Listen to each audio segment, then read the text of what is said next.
샬롬. 인사 나누시기 바랍니다.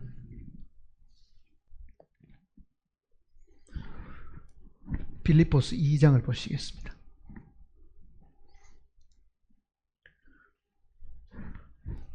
(319페이지입니다) 빌립보서 2장 12절 말씀부터 보겠습니다.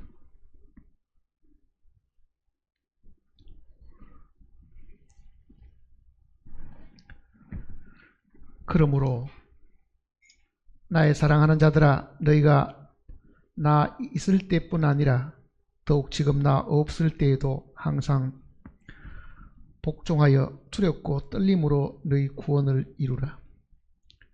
너희 안에서 행하시는 이는 하나님이시니 자기의 기쁘신 뜻을 위하여 너희에게 소원을 두고 행하게 하시나니 모든 일을 원망과 시비가 없이 하라.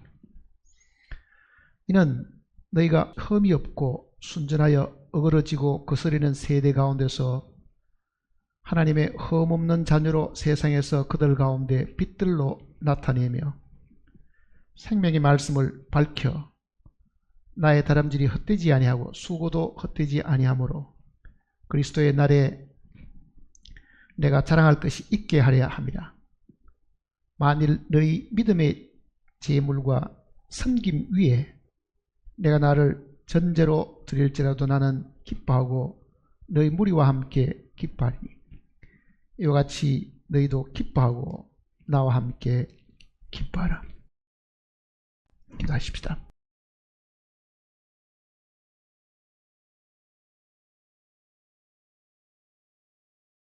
쉬지 말고 기도하라고 명하신 하나님께서 우리의 모든 소원을 들어주시기 위해서 우리의 답답한 사정과 어려운 모든 일들을 주님께서 도와주시기 위해서 기도하라고 부탁하신 줄 알고 있습니다. 그러나 우리는 참으로 게으르고 나태하여 기도하는 일조차도 하지 않고 시간을 보낼 때가 많습니다. 항상 우리가 기도 가운데 하나님 앞에 나아가고 기도함으로 하나님의 뜻을 기다리고 기도함으로 하나님께서 우리를 향하신 소원이 무엇인가를 저희들이 알기를 원합니다. 오늘 저녁에도 저희들을 다시 불러주셔서 마음과 뜻을 다해서 주님을 사랑하고 주님의 말씀을 듣기를 원합니다. 우리의 마음을 활짝 열어주시고 하늘의 빛으로 우리의 마음을 비추셔서 우리 가운데 어둠이나 더러움이나 죄들이 보이지 않도록 주님께서 깨끗이 씻어줄 것을 간구드립니다. 우리가 읽은 이 말씀을 통해서 하나님께서 우리에게 원하시는 뜻이 무엇인지를 저희들이 알고자 합니다. 험악한 세상을 살아가는 동안에 과연 저희들이 무엇을 하며 어떻게 행하고 살아야 될지를 알지 못할 때가 많사오니 주님께서 우리를 인도하시고 이끌어 주시고 붙들어 주심으로 마땅히 행할 길을 행하게 도와주시옵소서. 잠시 잠깐 사는 이 세상을 육신의 일들을 위해 살지 않게 하시고 우리를 구원하신 하나님과 하나님의 나라와 하나님의 영광을 위해서 사는 저희들이 되게 복을 허락해 주시옵소서. 주 예수님의 거룩하신 이름으로 기도드립니다. 아멘.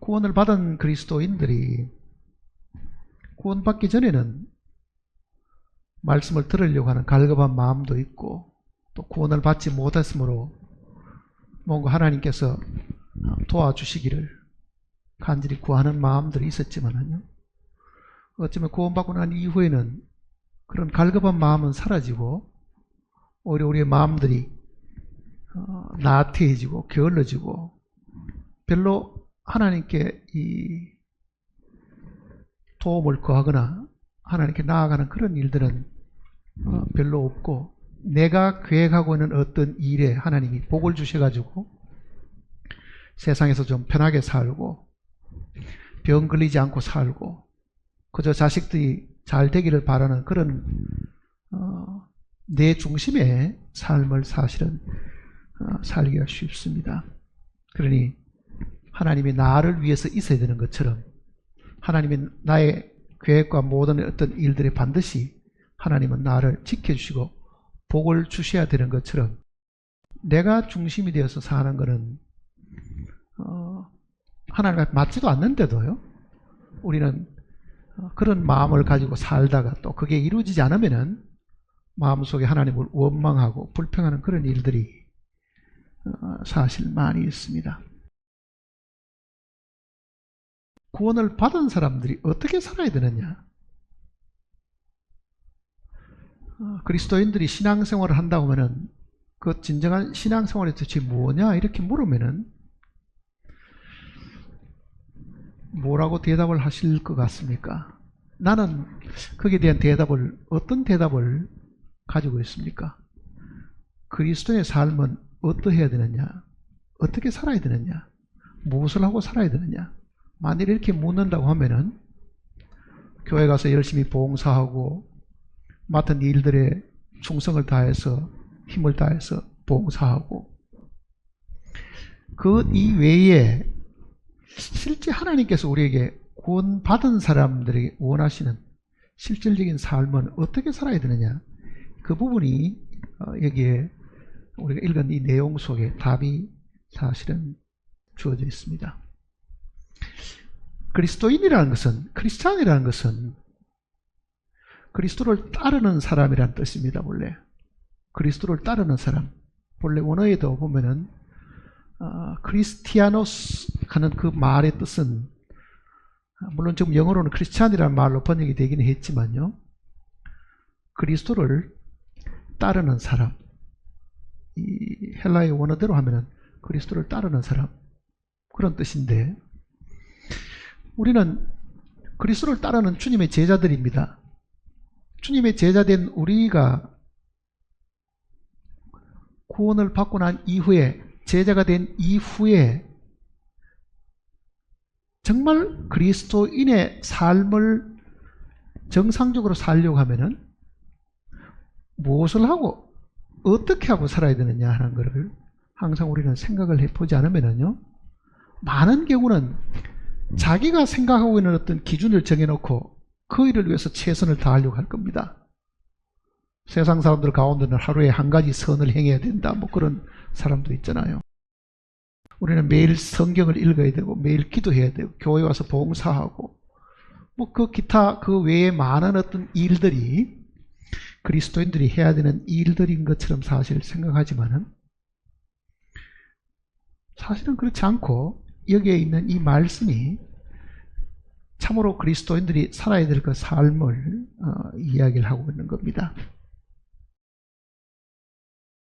12절을 보시면요, 그러므로 나의 사랑하는 자들아, 이거는 이미 구원을 받은 이 빌립보 교인들에게 하시는 말씀이잖아요. 나의 사랑하는 자들아, 너희가 나 있을 때뿐 아니라, 즉 빌립보 교회 식구들하고 바울이 같이 지나고 있을 때뿐 아니라 더욱 지금 나 없을 때에도, 바울은 그 빌립보 교회에 같이 있지는 않지만은 내가 없을 때에도 그 이야기입니다. 항상 복종하여 두렵고 떨림으로 너희 구원을 이루라. 두렵고 떨림으로 너희 구원을 이루라 그러지. 구원을 이루라. 근데 이 말씀은 처음 읽는 사람들에게는 이게 사실 어려운 말입니다. 구원을 이루라.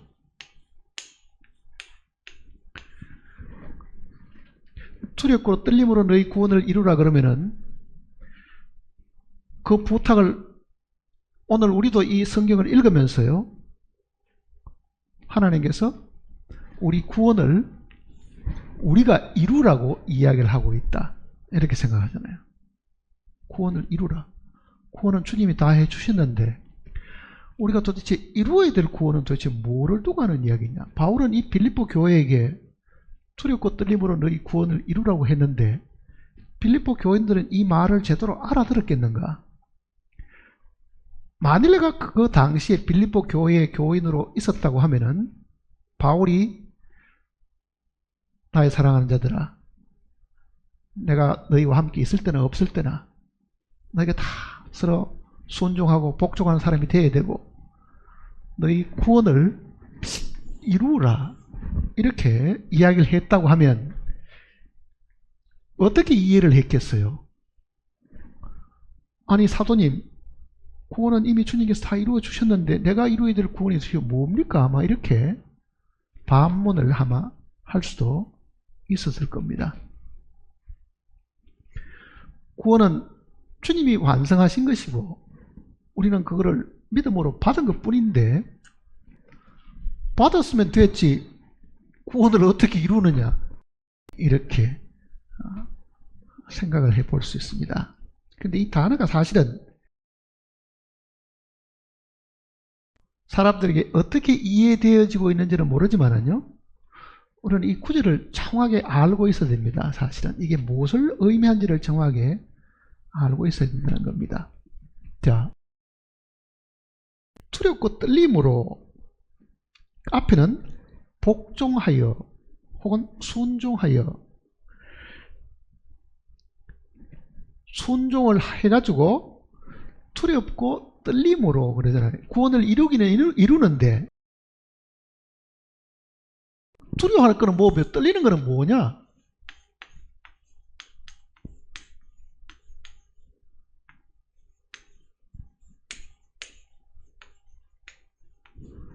뭐를 두려워하고 뭐를 떨린다는 이야기입니까?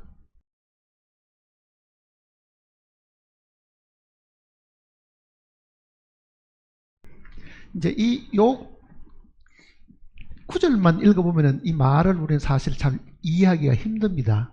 이제 그 다음 구절들을 이제 잘 보셔야 되는데요. 13절 보세요. 너희 안에서 행하시는 이는 하나님이시니. 너희 안에서 행하시는 이는 하나님이시니 자기의 기쁘신 뜻을 위하여 너희로, 먼저 성경은 너희로 이렇게 되어 있죠. 너희에게 소원을 두고 행하게 하시나니. 너희로 소원을 두고 행하게 하시나니. 자, 이 구절을 읽어보면은 이제 어느 정도 이해를 할 수가 사실은 있습니다. 자, 구원을 이루라, 이 명령을 우리가 받았습니다. 바울은 이 내용을 그 다음에는 상세하게 설명을 해줍니다. 이 구원을 이루는 게 뭔지를 설명해 주고 있잖아요. 구원을 이루라 하는 것은 우리가 노력해가지고 십계명을 다 지켜서 율법을 다 지켜가지고 우리 스스로 구원을 얻도록 하라, 그런 뜻이 아닌 줄은 우리가 다 알고 있잖아요. 그렇다고 하면은 주님이 다 이루었는데 남아있는 구원이 뭐길래 우리가 이루어야 되느냐, 이렇게 생각을 해보면 우리는 학교에서도 질문을 많이 하는 학생들이 공부를 잘한다고, 대체적으로 호기심이 많고 무슨 뜻인지 몰라가지고 뭘 알려고 하면은, 근데 아무 관심이 없으면은요, 선생님이 무슨 말을 해도 그 말이 다 똑같은 이야기 같으니까 질문할 것도 사실은 없죠. 성경도 그렇습니다. 어떤 구절이 있으면은 이게 도대체 무슨 말이냐, 이렇게 한 번은 의문을 가져봐야 답이 주어질 수가 사실은 있잖아요. 이게 도대체 무슨 뜻이냐. 자, 구원을 이루는 것은 여기 대답을 이렇게 바울이 이렇게 가르쳐 주었습니다. 너희 안에서 행하시는 이는 하나님이시니. 너희 안에서 행하시는 이는 하나님이시니. 결론을 이야기 드리면 이런 이야기입니다. 오늘 우리는 믿음으로 구원을 받은 사람들입니다. 그렇죠? 믿음으로.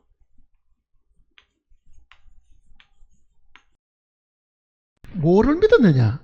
뭐를 믿고 구원을 받았느냐? 예수 그리스도를 믿었죠. 예수 그리스도를 믿었다는 것은 예수님께서 행하신 모든 사실들을 두고 하는 이야기입니다.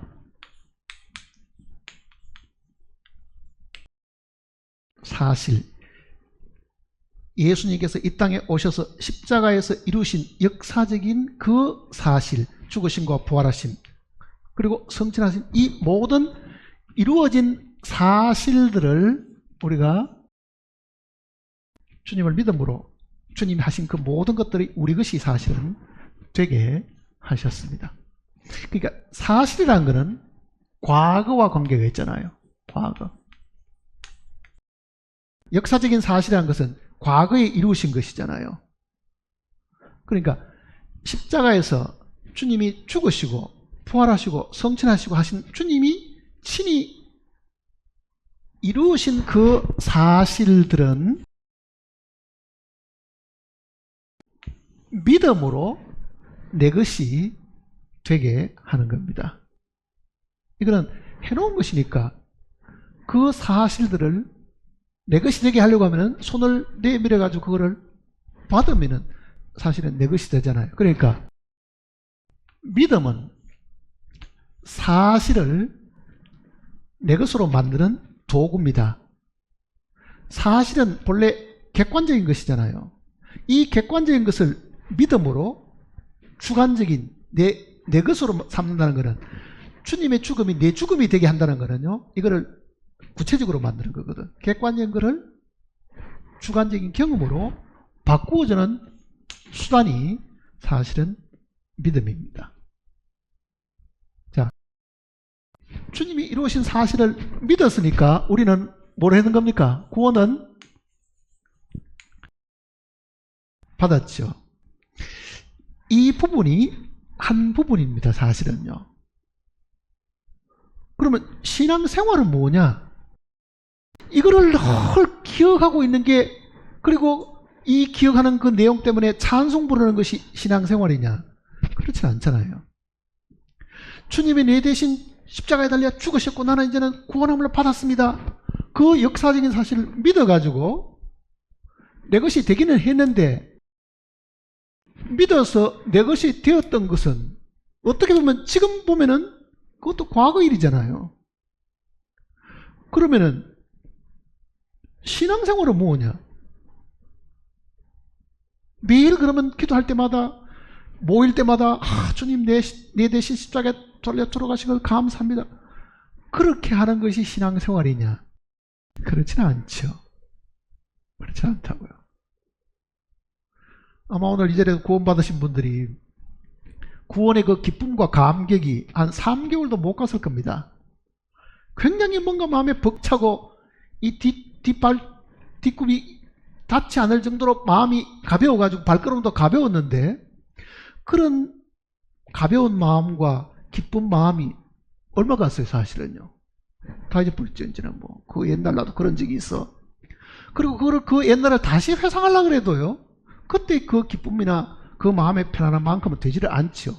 그 기억 속에는 내가 믿어서 주님이 돌아가실 나의 모든 죄는 다 사해졌다고 하는 그 역사적인 사실이 믿음으로 내 것이 되기는 했는데, 그게 오늘 우리가 구원받았다고 하는 사람들이 공통적인 간증인데, 그 믿음의 생활은 뭐냐 그러면? 그거를 늘 기억하는 것이냐? 아니죠. 주님이 그렇게는 하시지 않았습니다. 어떻게 하셨어요? 자, 이 사실은요, 역사적인 사실이니까, 역사적인 사실이라는 것은 나의 모든 죄를 주님이 다 해결하셨다. 다 맞는 이야기죠. 그런데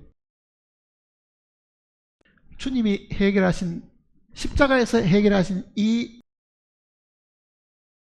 죄의 씻음은요, 우리의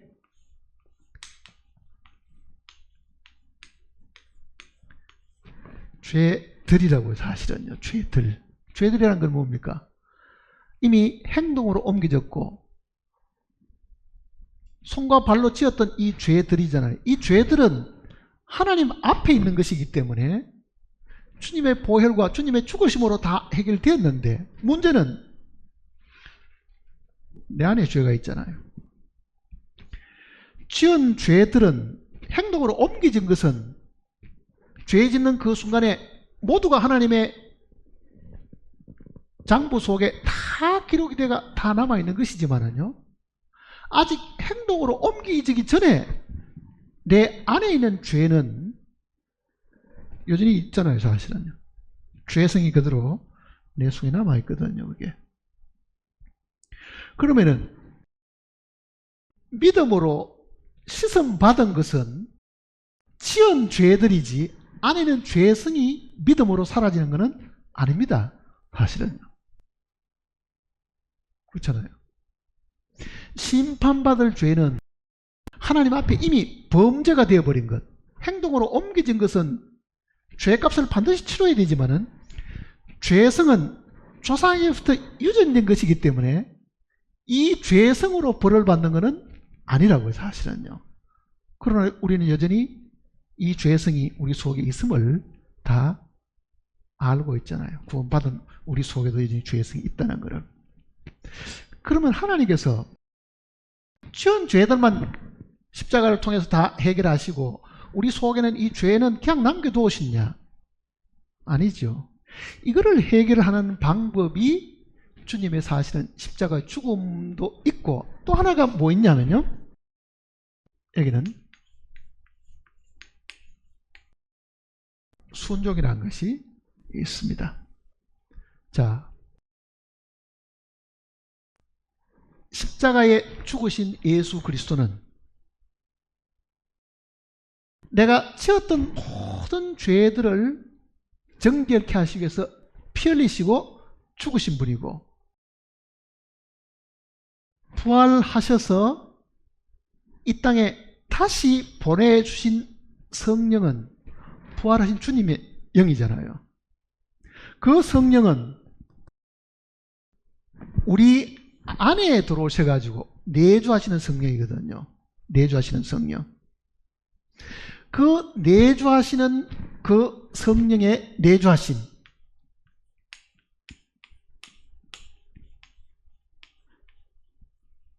이거는 지금이라고요. 지금 현재잖아요.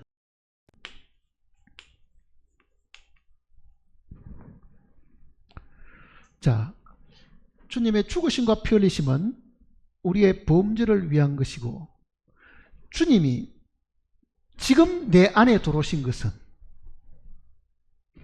성령으로 지금 내 안에 들어오신 것은요, 내 대신 사시기 위해서 들어오신 겁니다. 내 대신 사시기 위해서. 이거는 내 대신 죽으신 것이고 이거는 내 대신 사시기 위한 거라고요. 주님이 내 안에 들어오신 것은 가만히 부처처럼 뭐 가만히 앉아있기 위해서 들어오신 것이 아닙니다. 주님이 지금 내 안에 들어오신 것은 내 안에서 대신 살아주시기 위해서 들어오신 것이라고. 그게 내주하시는 성령이신데 그게 지금 우리 속에 있는 거거든요. 이거는 뭘 한 거냐? 구해 주시기 위한 거잖아요. 이거는 구해 주시기 위해서.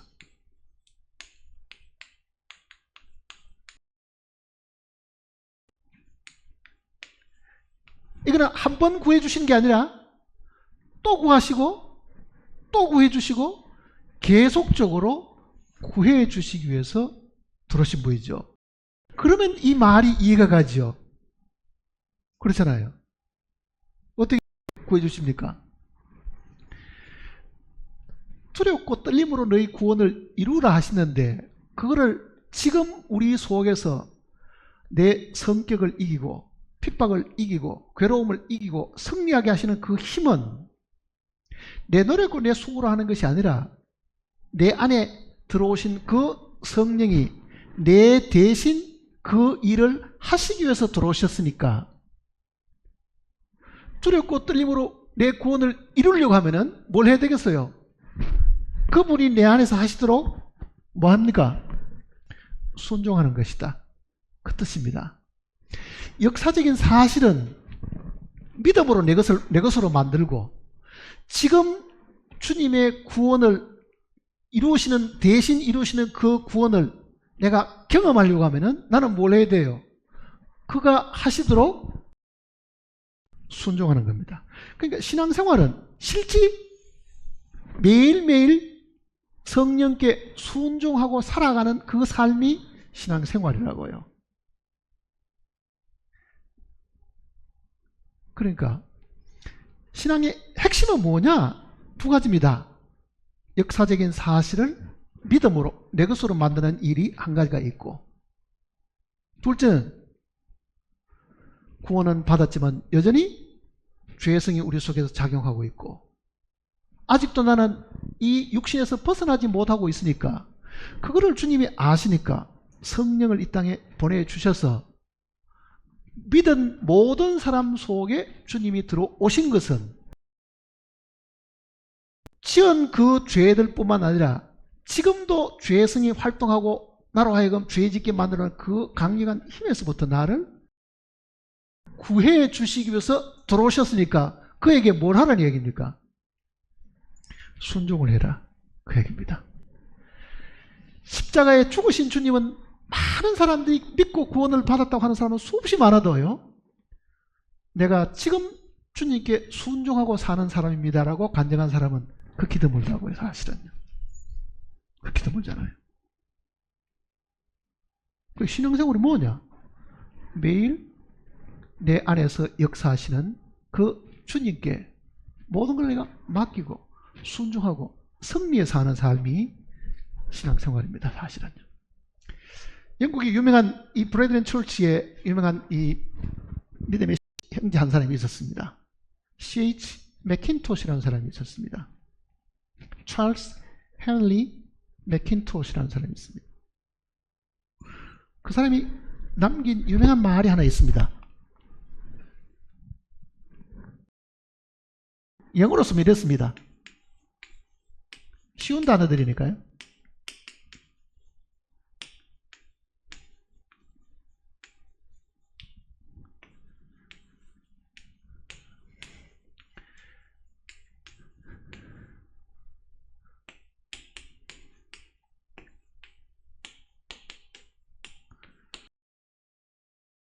간단한 단어고 쉬운 단어니까 제가 써놨습니다. 크리스찬, 그리스도인이라는 존재는 is a man. 크리스찬은 이런 사람이다, 그 뜻이잖아요. 크리스찬은 이런 사람이다. 어떤 사람이냐? should live Christ. 그리스도를 살아내는 사람이다. 그리스도를 살아내는 사람이다.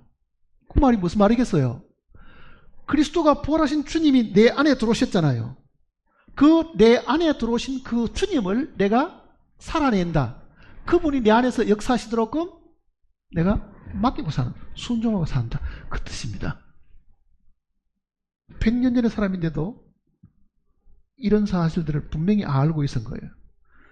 그리스도인들은 우리가 주님을 위해서 사는 것이 아닙니다. 주님이 우리 안에서 사시는 거라고요. 주님이 사시는 거. 그러니까 그리스도를 살아내는 사람, 자기 속에 부활의 영으로 들어오신 그 그리스도를 살아내려고 하면 어떻게 해야 되겠어요? 순종해야 된다, 그 뜻이잖아요. 순종해야 된다. 그러니까 빌립보서 내용도 지금 그 이야기를 하고 있는 겁니다. 한번 보세요. 13절을 보시면은, 너희 안에서 행하시는 이는 누구라고요? 하나님이시니. 자, 모든 구원받은 사람 속에는 우리 안에서 행하시는 누가 있습니까? 주님이 계십니다. 하나님이 계시는 거잖아요. 너희 안에서 행하시는 하나님, 구원받은 모든 사람 속에 내주하시면서 역사하시는 그 주님이 우리 속에 있으니까 그 뜻입니다. 이 내용은요. 너희 안에서 행하시는 이는 하나님이시니 자기의 기쁘신 뜻을 위하여. 자, 주님이 우리 뜻대로 사는 게 아니고 주님의 뜻대로 사는 겁니다. 우리가 주님을 위해서 계획을 세우는 게 아니라 주님이 자기 뜻을 세워가지고 그 뜻을 우리 속에다가 뭐 하는 겁니까? 넣어주는 거죠. 그게 지금 여기 너에게 소원을 두고 그렇게 말한 겁니다. 소원을 두고. 자, 주님이 우리 속에 들어오셨습니다. 그 주님이 우리를 어떻게 지금 순종하게 하느냐? 우리에게 뭐를 주신다고요? 자기의 그 뜻을 따라서 우리에게 소원을 주셔서 그 소원을 우리가 알아차리면 그 소원을 이루도록 하신다. 그러니까 소원을 주시고 그 소원을 이루도록 하시는 그 역사가 성령의 일입니다. 자, 갓 구원받고 우리는 공통적으로 느끼는 것이 뭐냐면요, 양심이 굉장히 예민해졌다는 걸 알게 됩니다. 구원받기 전에는 대충 거짓말해도 뭐 대수롭지 않았는데 구원받고 난 이후에는 이만큼 뭐를 속이려고 해도요, 거짓말을 하려고 해도 가슴이 불컹하고 겁이 나기도 하고 내가 이래서 안 된다고 하는 분명한 그 성령의 어떤 역사가 우리 속에 역사하고 있음을 우리가 그걸 다 경험을 했습니다. 그만큼 예민해졌잖아요. 양심이 예리해졌죠. 굉장히 투명해졌잖아요. 그것도 하나님이 우리 속에 들어오셨기 때문에 역사하시는 그 역사의 증거입니다. 하나님이 죄를 싫어하기 때문에 그거를 우리의 양심을 통해서 알려주시는 거거든요. 사실은. 그러면은 죄 짓는 것 말고라도 구원받고 난 이후에 내가 주님을 위해서 뭐를 딱 했으면 좋겠다. 뜻을 내가 계획을 하지 않았는데도 어느 날 말씀을 듣는 중이나 혹은 찬송을 부르는 중에 내가 이렇게 살지 않고 내가 주님께 무엇을 드리고 살고 싶고 뭐를 희생하고 싶고 뭐를 바치고 싶고 누구를 도와주고 싶고 하는 그 마음들이 움직일 때가 있다고요. 그러나 여건을 보면은 내가 그 일을 할 만한 형편도 안 되고 별로 시간도 없는데도 분명히 주님께서 나에게 어떤 마음의 뜻을 주셔가지고 나로 하여금 그것이 떠나지 않고 꾸준하게 계속적으로 그 뜻이 지속되는 것은 성령의 일입니다. 즉흥적으로 떠올랐다가 한 번이나 떠올랐다가 사라지는 것은 대부분 마귀가 하는 것이지만요, 성령이 우리에게 주시는 것은 이게 꾸준하게 그게 나타난다고요. 꾸준하게 지속적으로.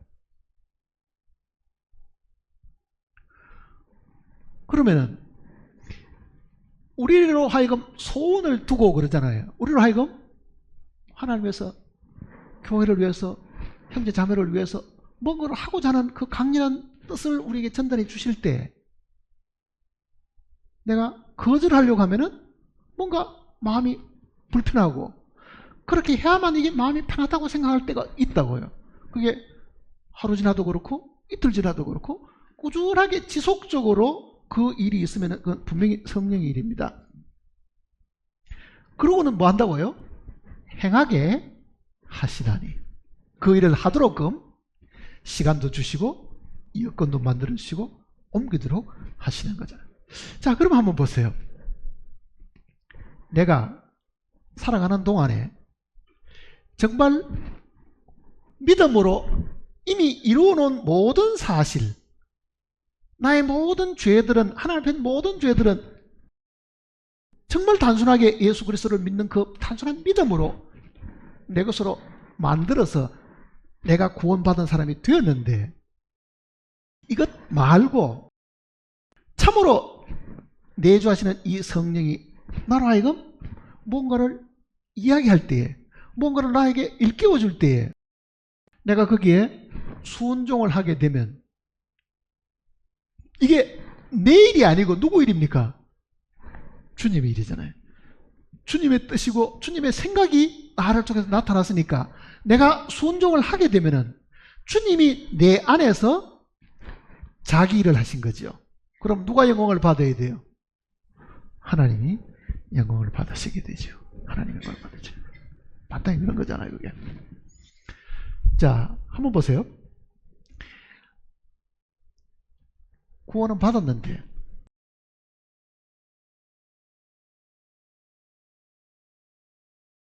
제 개인적인 이야기를 한번 해볼게요.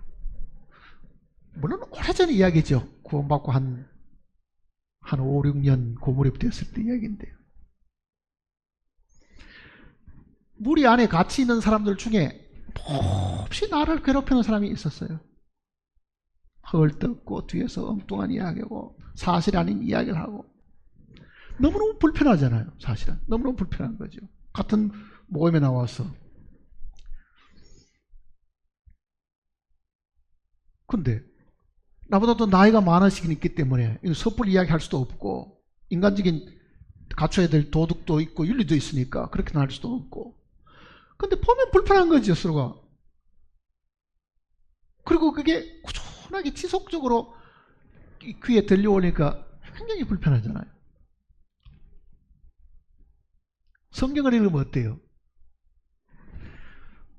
하나님께 예물을 드리다가 형제에게 원망 들을 만한 일이 있는 줄 생각나거든 그 예물을 제단에 두고 먼저 화해를 하고 나서 예물을 드리라 그러잖아요.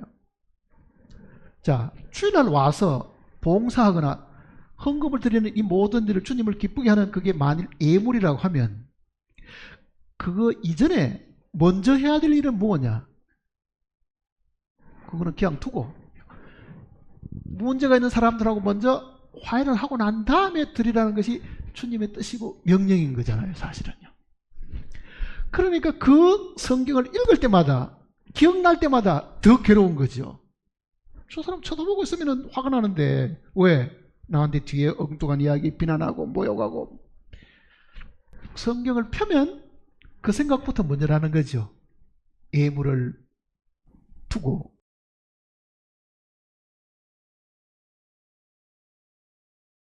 내 안에서 역사하시는 성령은 뭐라고 말합니까? 너 지금 뭘 하는 게 중요한 게 아니고 형제와 더불어 먼저 사화를 해라, 그 이야기잖아요. 근데 이 화해를 하려고 하면 나는 그 말씀을 듣고 순종하고 싶습니다. 문제는 저 사람이 어떻게 받아들일까 하는 걸 걱정하는 거잖아요. 그리고 그때 이 화해를 하려고 하는 거는요, 화해하기 싫어도 이게 주님이 이렇게 하라고 그러니 이게 마지못해서라도 화해를 하긴 해야 되겠는데 자존심이 허락을 안 하는 거예요, 사실은요. 주님은 하라고 말했지만은 내가 잘못한 것도 없는데 내가 왜 먼저 가서 화해를 해야 될 이유가 뭐 있어요, 그게. 그러니 주님은 내 안에서 말씀하시고 성경으로도 말씀하시고 그 성경이 내 안에 이미 들어와 있고 도저히 내키지 않지만은 순종하는 마음으로 찾아가서 이제 손을 내밀었습니다. 그동안 뭐 있었던 여러 가지 불편한 일들은 제가 젊은 사람이 잘못해서 그러니까 서로 용서해 주시길 바랍니다. 나는 그래도 자존심을 꽉 눌러가지고 그래도 정말 내가 이걸 얻어먹었는데도 주님 명령에 순종한다는 뜻으로 찾아가서 손을 내밀었더니 이 사람이 딱 정색을 해가지고요, 손도 안 받아요. 악수도 안 하고. 나이가 많으시니까. 뭐라 그런지 알아요? 다른 사람하고는 화해를 할 수 있지만은 선행자하고는 못하겠다, 이게. 그러니까 눌러놨던 이 자존심이 어떻게 되겠어요? 그대로 폭발해버리죠. 내가 할 말을 자기가 하고 있는 것 같은 생각이 들잖아요, 사실은. 그래서 저도 마음속에는요, 두 번 다시 나는 화해를 안 한다고, 이제 마음에. 내가 잘못한 게 뭐 있습니까, 하나님? 나 잘못한 거 없습니다. 나는 하나님의 명령에 따라가지고 순종하려고 마음먹고 지금 이 손을 내밀었는데 이 사람이 이렇게 완악하게 나오는데 이걸 어떻게 화해합니까? 주님도 못 하실 겁니다.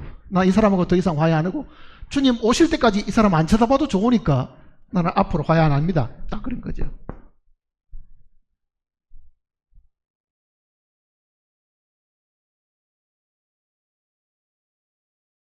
그러고 속이 편했으면은 아마 구원을 안 받은 사람이었을 겁니다, 분명히. 이게 더 불편한 거예요, 이제. 더 불편해요. 아니, 그 사람은 모임에 와서도 하고 다른 사람들하고 잘 지내는 것 같은데 정작 요거도 뭐 나는 더 주눅이 걸려가지고요. 불안하니까 사람들하고 이렇게 가까이 대화도 못 하겠는 거예요. 내가 마음이 불편하니까. 어떤 생각이 들겠어요? 모임에 나오지 말고 나도 집에서 조용히 내 혼자 성경 보고 살까? 또 성경을 읽으면은 또 걸리는 거죠.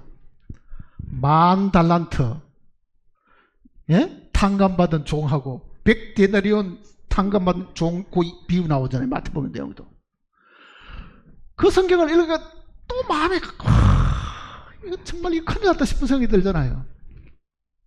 근데 제가 그 성경을 읽으면서요, 10,000달란트면, 금 10,000달란트면요, 데나리온 하나는 노동자가 하루 동안에 버는 일당입니다. 하루 동안에 버는 일당이라고요. 이 데나리온으로 따져가지고 10,000달란트면은 데나리온으로 따지면 얼마가 되냐면요, 15만 년 동안에 벌어야 될 돈이 15만 년. 이 달란트면은요, 하루에 1데나리온씩 버는 사람이 15만 년을 벌어야 10,000달란트가 되는 거예요. 그러니까 가만히 생각하니까 이거는 평생 동안, 그거는 뭐 우리 생각이 15만이 어디 있어요. 우리는 70년도 못 살았는데. 하나님께서 용서해 주신 거는 그렇게 풍성하고 큰데,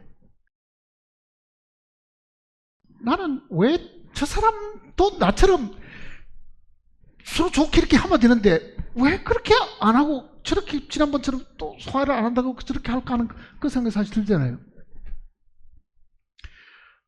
그 말씀을 가만히 읽으니까, 자, 용서라는 거는 상대방이 하느냐 안 하느냐하고 관계가 없어요. 내하고 하나님하고 문제잖아요. 하나님이 용서하라 그랬으면 하는 거고, 하나님 용서하자 그랬으면 안 하는 거예요, 사실은요.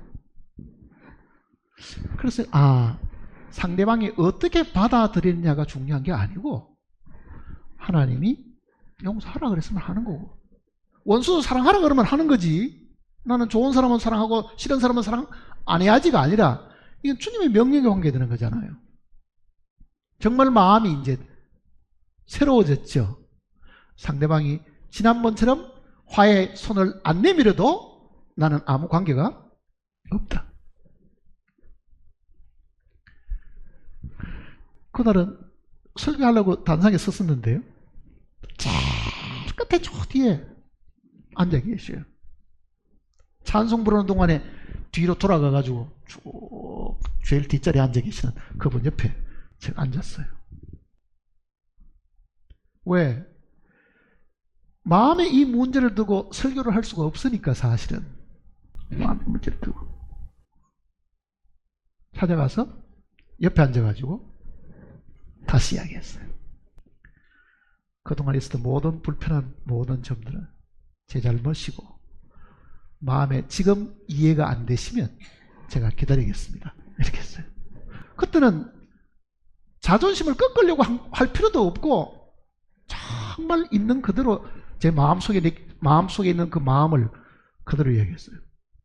어떤 일이 생겼겠어요? 제 손을 탁 잡았어요. 그러더니만은 눈물을 흘리시는 거예요. 눈누금처럼 뭐가 다 녹아버린다는 것을 느낄 수 있을 만큼 이게 분명해지는 거잖아요, 사실은. 그리고 나중에 제가 말씀을 보면서 용서가 무엇인가 하는 것을 사실은 배운 거잖아요. 용서가 무엇인가? 용서는 어떻게 하는 건가? 용서라는 게 무슨 조건이 있는 것도 아니다. 사랑은 조건이 없는 것처럼요. 하나님이 우리를 사랑하신 것은 우리가 무슨 사랑받을 건덕지가 있거나 사랑받을 무슨 가치가 있는 존재이거나 그래서 사랑하신 게 아니잖아요. 하나님의 사랑은 사랑받을 사람의 대상의 형편과 처지와 조건과는 아무 상관이 없는 일방적인 것이잖아요. 그게 일방적인. 그 사랑이 용서잖아요, 사실은. 용서라는 단어와 사랑의 단어는 바꾸어 놔도 틀리지 않습니다. 뜻이 안 틀린다고요. 그러니 용서는 조건이 붙으면 안 되지요, 사실은요. 나도 용서하니까 너도 나를 용서해야 된다. 그게 아니거든요. 상대방 용서는 안 하든 나는 용서하면 되는 거거든요, 그게. 그리고 얼마 안 있다가 그분이 돌아가셨는데 자식들도 임종을 지켜보지 못할 때 제가 그 임종을 지켜보고 있었어요, 같이요. 갑자기 돌아가셨는데요. 대학병원에 실려가가지고 막 심장에 쇼크를 주고 해도 못 그대로 들어갔어요. 제가 그 운명을 가만히 지켜보면서 내가 만일 이 사람하고 아직도 마음의 문제를 풀지 않고 이 사람이 먼저 갔거나 내가 혹시 만일 먼저 갔다고 하면은 하나님 앞에 섰을 때 어떤 일이 생겼을 건가? 어떤 일이 생기겠어요? 그게 천년왕국 때 징계가 있음을 이야기하는 거죠. 긍휼을 베풀지 않는 자에는 긍휼 없는 심판이 있으리라. 그거는 지옥 가는 심판을 두고 하는 게 아닙니다. 지옥 가는 심판이 아니잖아요. 그러니까 실제 우리의 신앙생활은 뭐냐? 성령이 우리 안에서 역사하실 때에 그게 말씀으로든지 그게 우리의 환경을 통해서라도 주님의 어떤 뜻을 주실 때에 그게 뭐라는 겁니까? 순종하는 겁니다, 사실은. 그러니까 신앙생활은 반드시 날개가 둘입니다. 하나는 믿음이고 하나는 순종입니다. 한쪽 날개로는 절대 못 날잖아요. 믿음만 가지고는 될 일이 아닙니다. 뭐가 있어야 돼요? 순종이 반드시 있어야 됩니다. 이 순종이 주님을 드러내는 거잖아요. 주님을 영광스럽게 하는 거죠. 주님이 나를 통해서 일하신 거잖아요. 이게 상급하고 관련이 있는 겁니다. 주님이 나를 통해서 하신 것. 그러니까 지금 이 내용도 그 내용을 이야기하고 있는 겁니다. 다시 보세요. 이제 13절에 너희 안에서 행하시는 이는 하나님이시니 자기의 기쁘신 뜻을 위하여 너희로 소원을 두고 행하게 하시나니. 우리 안에서 행하시는 분이 있다. 4장도 보세요. 빌립보 4장.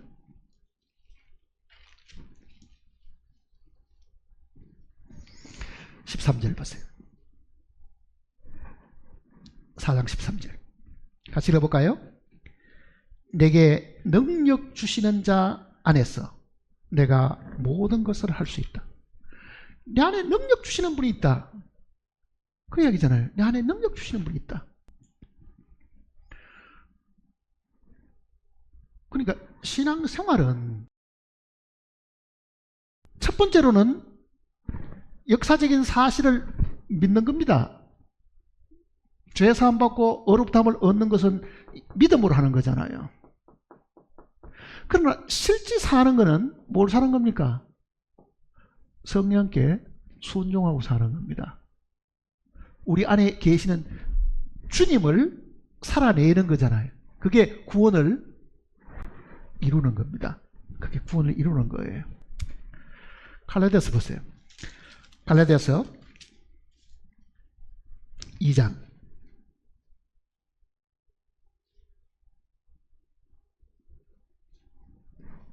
20절입니다.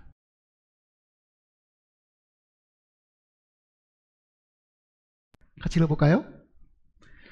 내가 그리스도와 함께 십자가에 못 박혔나니 그런즉 이제는 내가 사는 것이 아니요 오직 내 안에 그리스도께서 사시는 것이다.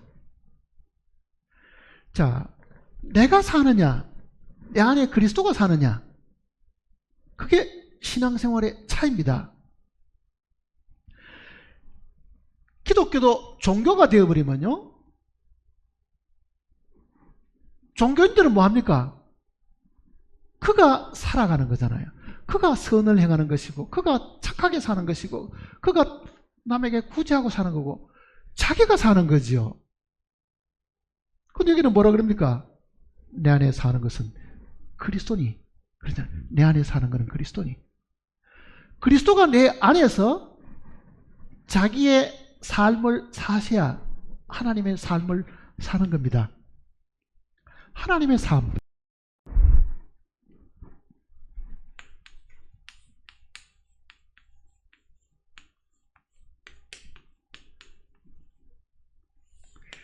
자, 하나님의 생활.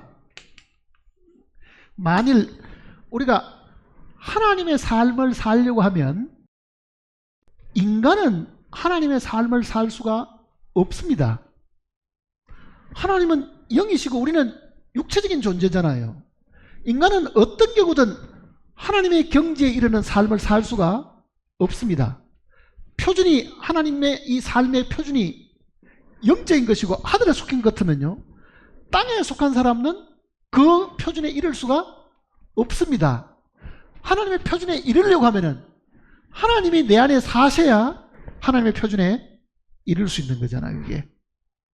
그래서 모든 구원받은 사람 속에 주님이 들어와서 계시는 이유는 우리의 삶은 우리가 하나님을 사는 게 아니고 그가 우리 안에서 하나님을 삶을 살도록 하시는 거죠. 그게 정상적인 그리스도인의 삶입니다. 정상적인 그리스도인.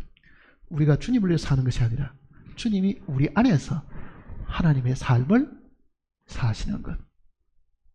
그러니까 분명히 사도 바울도 갈라디아 2장 20절 내용은요, 이제는 내가 산 것이 아니요 내 안에 그리스도께서 하신 것이다. 왜? 그 앞에는 또 뭐라고 되어 있냐면 내가 그리스도와 함께 십자가에 못 박혔나니. 자, 로마서 6장 6절에 이렇게 얘기했습니다. 우리가 알거니와 우리 옛사람이 그리스도와 함께 십자가에 못 박힌 것은. 거기는 우리가 그랬죠. 그거는 믿는 모두를 다 하는 이야기인데 하나님께서 사람들을 주님 안에 넣으시가 죽이신 건 이게 객관적인 것이잖아요. 그런데 갈라디아서는 뭐라고 합니까? 내가 그러잖아요. 그건 자기 체험이 됐다는 얘기잖아요. 자기 체험이 됐다는 얘기예요. 내가 그리스도와 함께 십자가에 못 박힌. 보라, 세상 죄를 지고 가는 하나님의 어린 양이다. 온 사람의 죄를 다 지고 갔지만요, 그 온 세상 사람들 죄짐을 지고 가신 거기에 내가 빠져보면 아무 의미가 없잖아요. 그러니 세상 죄를 지고 간 것이 내 죄를 지고 가신 주님으로 어느 날 깨닫게 되면 그게 자기 것이 되는 거죠, 사실은요. 여기도 마찬가지입니다. 우리가 그리스도와 함께 십자가에 못 박혔다고 처음에는 공언을 했지만은 내가 이래 되잖아요. 내가. 그게 체험이라는 이야기죠. 내가 그리스도와 함께 십자가에 못 박혔네. 이제는 내가 사는 게 아니다. 내 안에 들어와 계시는 주님이 내 대신 사시는 것이다. 이렇게 하면 내 대신 사시는 것이다. 그게 신앙생활입니다. 자, 지금까지 내가 주인인데 주님이 대신 살려고 하면요, 기득권을 다 내려놔야 됩니다. 모든 걸 다 순종하지 않는 한 주님은 억지로 나를 주저앉히고 그가 나타나셔서 하지 않습니다. 그가 나를 통해서 역사하시게 하려고 하면은 내가 자발적으로 물러서고 내려놓고 그분에게 양도해드리는 것이 있어야 된다고요. 그게 순종이라는 겁니다. 그러니까 얼마나 많은 사람들이 순종하기가 힘들다는 걸 한번 보세요. 제 개인의 경험도요. 자존심이 안 꺾이니까 억지라도 순종을 해보려고 하니까 그런 일이 생기는 거예요. 엉뚱한 일이 더 악화가 되어버린 것 같은 게 생긴 거예요. 이게. 내가 해보려고 하니까 그런 거잖아요, 사실은. 어떻게 보면 내가 해보려고 하니까.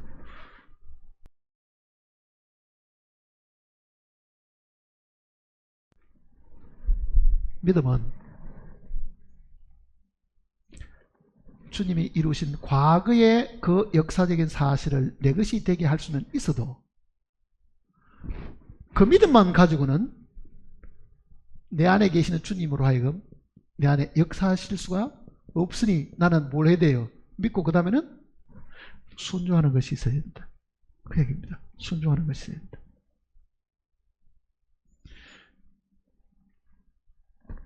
그러니 앞에 있는 부분만 붙들고 기도한다고 하면 우리의 신앙생활은 딱 절반밖에 안 될 겁니다. 반밖에 못하는 거잖아요.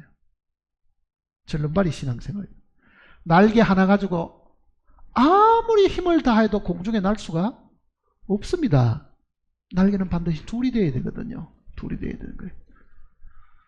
그러니까 반드시 이 내주하시는 성령께 순종하는 것이 있어야 된다는 것을 지금 이야기를 하고 있는 겁니다. 다시 빌립스 2장을 보세요.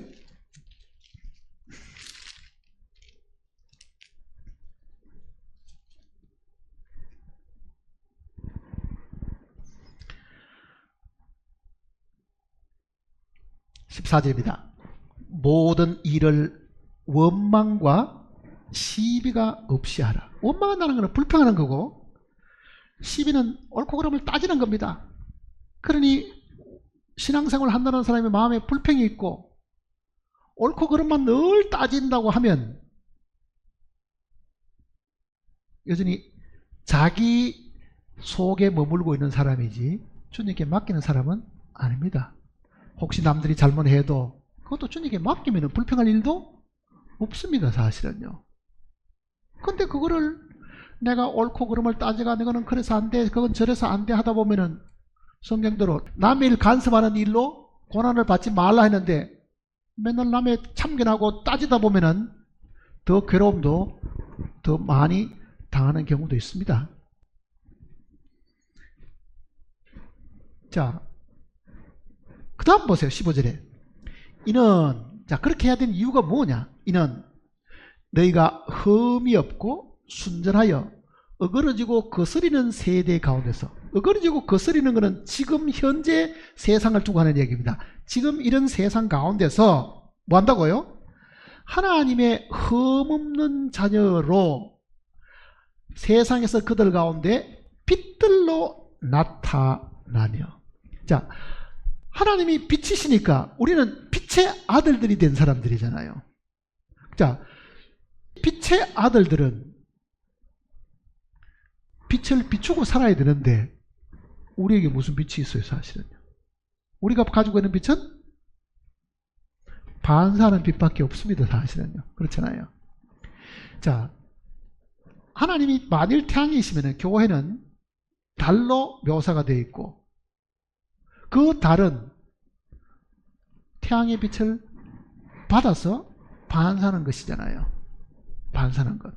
그러면 주님의 빛을 받아서 세상에 우리가 만약 비추려고 한다고 하면 흠도 없고 점이 없어야, 얼룩이 적어야 반사를 제대로 할 수 있겠죠. 거울도 깨끗해야 빛을 100% 이렇게 반사할 수 있다고 하면 정말 구원받은 그리스도인들도 흠이 없고 원망과 시비가 없이 흠이 없고 순전해야만 지금 된다고 이야기하는 겁니다.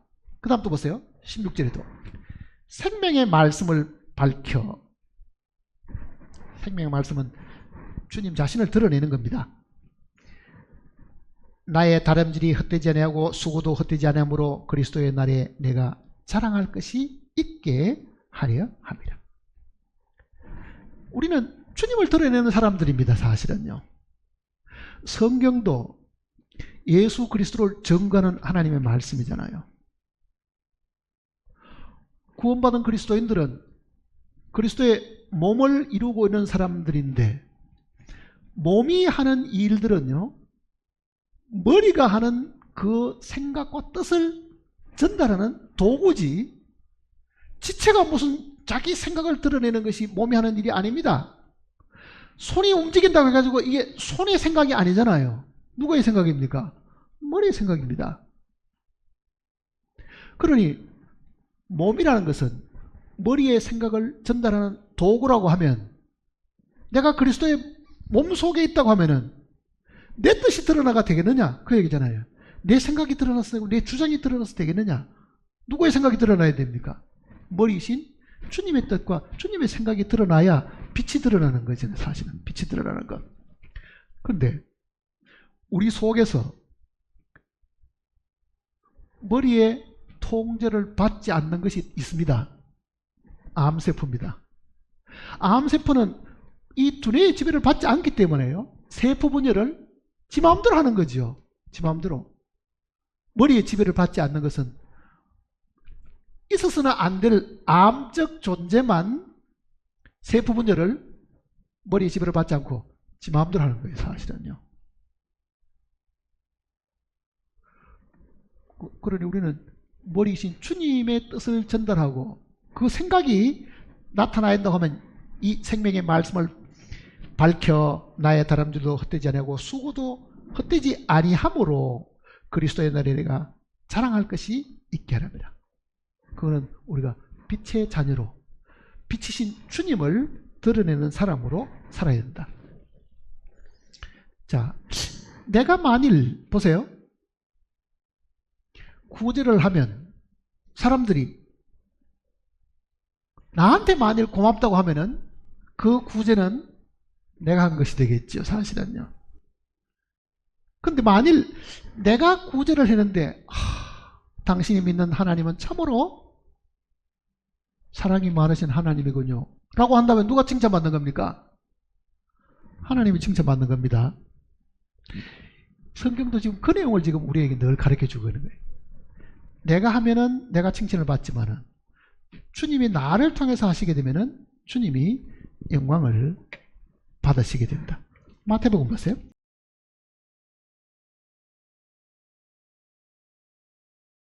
마태복음 5장을 보시면요.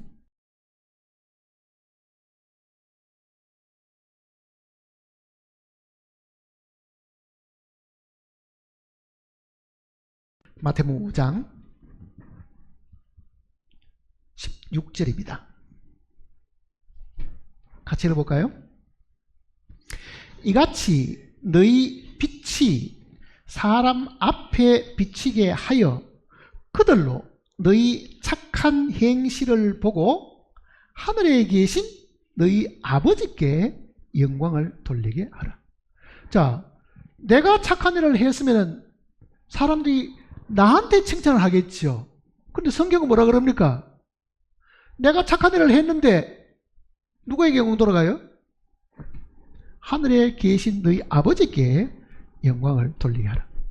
자, 우리는 내가 한 일에 내가 남에게 칭찬을 받고 사는 사람입니까? 하나님께 영광 돌아가게 하는 사람입니까? 우리가 하는 많은 일들은 모든 초점이 사람들의 관심이 나한테 집중하기를 사실 바랍니다. 내가 드러나기를 바라잖아요. 내가 칭찬받고 내가 영광받기를 원합니다. 근데 주님은 우리가 하는 그 착한 행실까지도 하늘에 계신 하나님이 영광 받으시게 하라.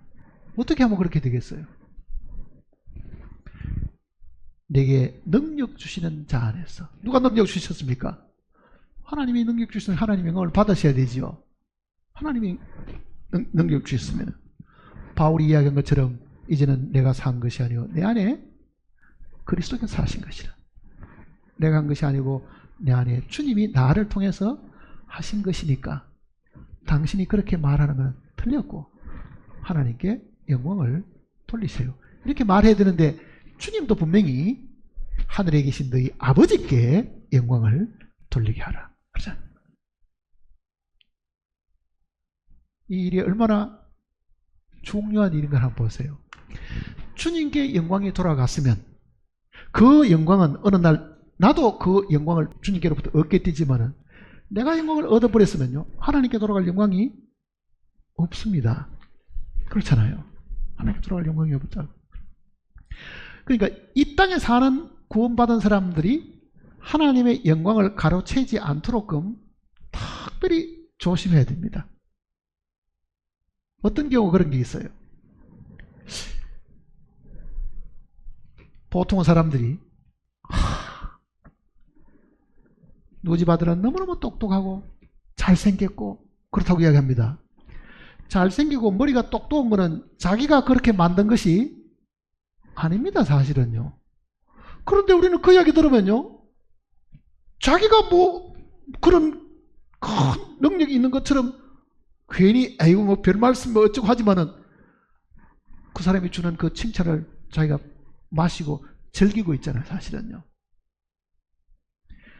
그러니 정말 영광이 하나님께 돌아가려고 하면요 나를 만드신 분이 나를 이렇게 만들었으니 그렇지 내가 태어날 때부터 선택을 한다 그러면은 이 지구상에 누가 바보가 되고 싶고 누가 장애인이 되고 싶고 그걸 누가 선택한다고 누가 그러고 싶은 사람이 있어요.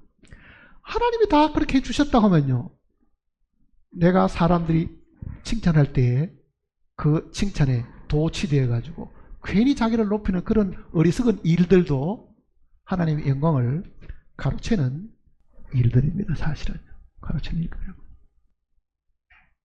그러니까 주님께서도 모든 영광이 하나님께 돌아가게 하라. 모든 영광이 하나님께 돌아가게 하라. 순종을 하게 되면 그렇게 됩니다. 이제 100% 순종하게 됩니다. 이거는 하나님이 나를 통해서 하신 것이지 내가 한 것이 아니다. 내게 능력 주시는 분이 있었기 때문에 이게 가능했고, 그렇잖아요. 내 안에 사시는 분이 일을 하신 것이지 나는 참을 줄도 모르는 사람이고, 남이 나한테 억울한 이야기 하면은 그건 꼭 되갚아줘야 되는 사람인데 내가 오늘 이렇게 참을 수 있는 사람이 되었고, 거기에 대해서 별로 신경 쓰지 않는 것은 타락된 내 속에 뭐가 있어서 그런 게 아니라 내 안에 주님이 살아계셔서 역사했기 때문에 그렇다. 그 이야기를 지금 하는 겁니다. 그러니까 실제 매일매일의 신앙 생활은 여기 있는 거죠. 사실은요. 이거는 지금이잖아요. 지금 현재 그렇게 살아가는 거죠. 그렇게 살아가야 되는 거죠. 그러니까 이 순종의 삶은 장차 우리가 얻을 상급하고도 관련이 있습니다. 주님을 영광스럽게 했으니 주님도 우리를 영광스럽게 하는 그 상급하고도 관련이 있다는 걸 기억하셔야 됩니다. 기도하십시다.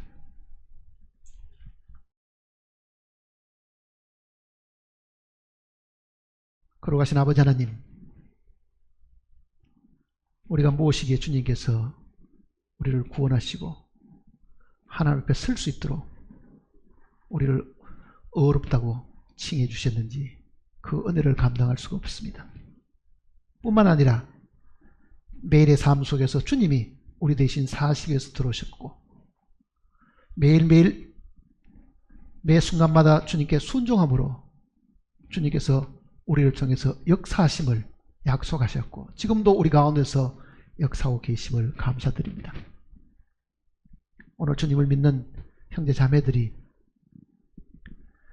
참으로 이 땅에 살아가는 동안에 매일 매 순간 주님께 순종하고 하나님께서 우리에게 베풀어놓은 그 환경 가운데서 순응하고 살도록 하시고, 불평하거나 원망하거나 주님 앞에 우리가 짜증을 부림으로 주님께 영광을 돌리지 못하는 어리석은 일들이 없도록 우리를 지켜주시옵소서. 주님께 순종하는 삶이야말로 가장 쉽고 안전한 길임을 알게 하시고, 우리의 굳은 마음과 뻣뻣한 생각들을 주님께서 부수어 주셔서 어떤 일이든지 주님 앞에 순종하는 저희들이 되게 도와주시옵소서.